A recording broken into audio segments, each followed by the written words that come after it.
Our first principle, the major scale, is one of the most important things that you'll ever learn as a musician and a guitarist. Now, if you would, consider that popular music for the last 300 years or so has been created from the major scale. Composers like Bach, Mozart, swing jazz musicians, the Beatles, Led Zeppelin, and even Lady Gaga have created their tunes based on the major scale.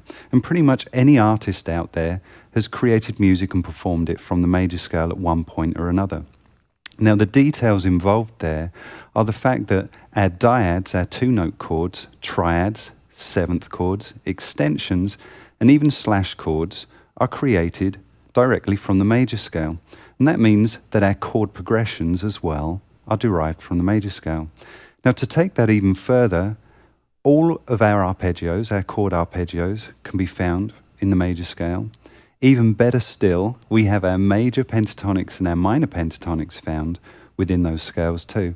And also consider this, the major scale creates modal progressions, our major scale modes, and therefore our modal improvisations over the top of that. So that's so much information that's derived directly from 7 notes. One scale created all of that music over all of that time.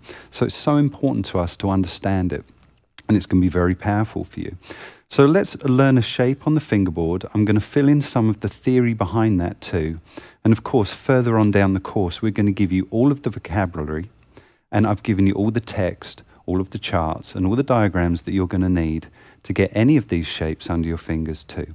But let's take a look at the details, and let's go to the fretboard, and I'm going to look at one of the shapes and fill in the gaps for you on that. Here we go. Let's take a look at the guitar.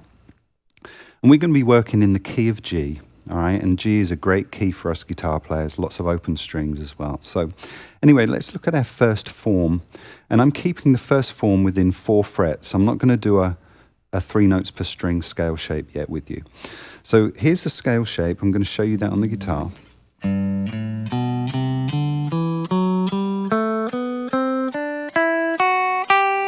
Okay, now that's 2 octaves of the G major scale. I'm going to name the notes, and you can name them too if you want with me.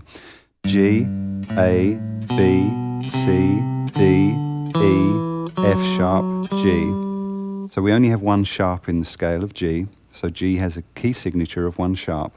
Take it past the octave. G, A, B, C, D, E, F sharp, G. Now in a scale shape, we can also go up 1 further note, which is fine. We can go to the A. So there's our scale shape on the fretboard. Follow along with your diagrams as well if you're not familiar with this shape.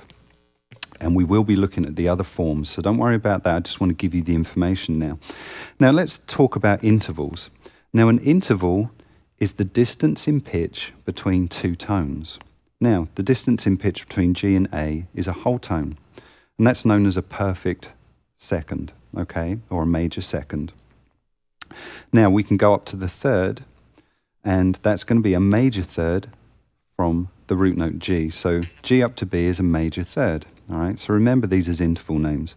G up to C is a perfect 4th. G up to D is a perfect 5th. G up to E is a major 6th.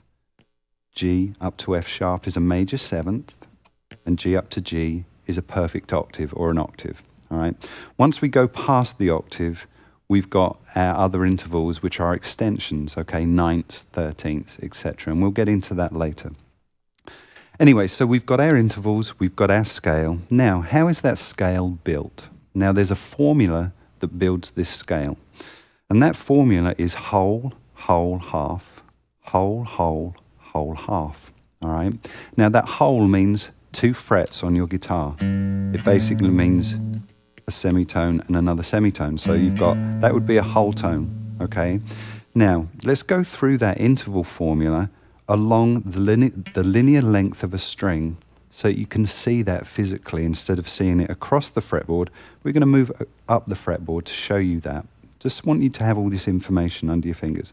Okay, so our first interval, whole tone, G to A.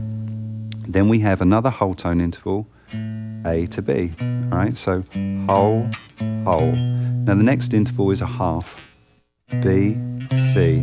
and half meaning semitone or one fret on your guitar. So whole, half. Let's move up.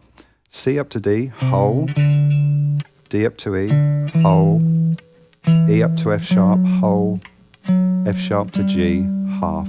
So here's the formula again. Whole, half, whole, half. Now I've given you all of this as diagrams, the major scale shape that we went through, its interval names, and I've also given you the formula. Now that formula is going to be consistent in any key that you play on the guitar. So every piece of information I give you in this course is going to be transposable into any key.